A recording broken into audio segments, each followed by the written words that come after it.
This is an ambulance from Ukraine, from the region of Kharkiv, and it's here in Berlin. And this is Valentina Demar. She's the organizer of this event. Say, Valentina, why is this ambulance here? What's the story behind it? The ambulance is here because we wanted people to see what the war atrocities are, what war criminals Russian Federation are. So we brought this old ambulance vehicle from Ukraine via Vilnius to Munich and now to Berlin just to show it, so that people can see, can touch, and can better imagine what is actually happening day by day, hour by hour in Ukraine. You did it here in front of the Bundestag, the German parliament. Were politicians coming here as well and talking to you? Yes, that's the point. We show it to the regular people. Every person is not regular, but to all the people. But we wanted to show it to the people who actually make decisions for Germany and for Europe. And we want them to know what decisions can change. So, as you know, this war, it's about Ukraine, but not only Ukraine. It's about our whole democratic world, our way of life. And we want to survive, we want to preserve democracy. So we need to fight this war in Ukraine. We need to deoccupy the occupied territories of Ukraine. We need the whole Ukraine back to its own way of life, back to Europe, back to the normal life, so that we can also have the normal life here in Europe. Thank you, and thanks for doing this event. For me, it was really like got me emotional when I saw the bullet holes in here, and so it got shot when it was on its way, right? It was transporting someone. Do you know what happened? I know what happened, and as you know, at the first days of the whole-scale aggression, the regions and along the border between Ukraine and Russia, it was quite fast occupied. A lot of little towns and villages, and this old carriage, it is from Soviet days, and it was in the garage of the hospital in one of the towns near Kharkiv in Ukraine. It didn't do much in the last years, but it was still working, and it was really a luck to have it there, because it's a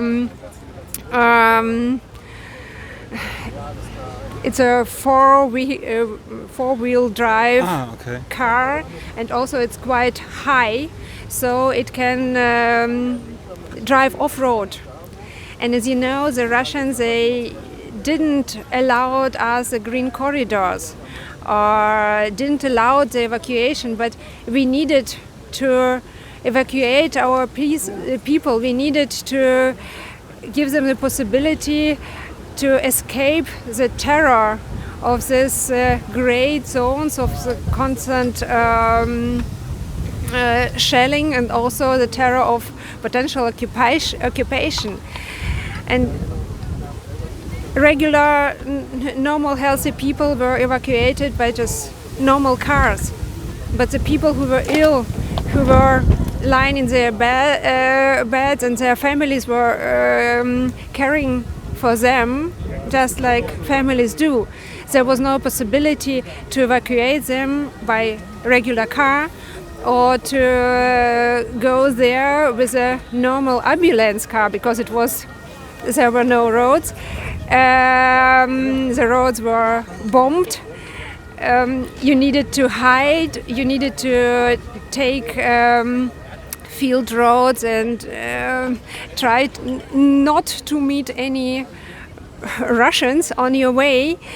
So this was a huge luck to have this car there. It was used lots of time to evacuate old, ill people from those villages along the border in the Grey territory. And on March 12th, 2022, it was just on the way from the territorium of the hospital to the next mission to evacuate people, and the whole hospital was shelled, was bombed by in English I didn't know, Kassettenbomben, Streumunition. Okay, yeah. I forget this specialty name. I actually I don't will want. translate it in the subtitles. I actually don't want to know this in any language. Yeah, sure. So the hospital was destroyed. So our old car actually is not in such bad form. For that, what has actually happened. But you see, the bullets, they came in and came out on the other side. You can see that. The driver was badly injured, but it was practically on the territorium of the hospital, so there were some personnel who was able to help him, so he survived. And just yesterday I called the hospital and asked how the driver is, and they say he's okay, he's fine, he's working, he's saving lives. He is still working in that hospital and the remaining parts, and they are saving lives there. Okay, so let's end with the story, I'd say. That's the end of the story. But let's end with the story. I mean, it's like ending a bit on a positive note. Even though it's cruelty, what happens there, there's still hope somehow, right? Sure. With people still clinging on and keep on fighting. Sure, we will survive. You will win. Sorry for that. We will win. We will survive. There is no other way. It's just because we know there's no life for us under the Russian occupation. It's only pure terror. We had this for so many years. We see it now. We just cannot do this.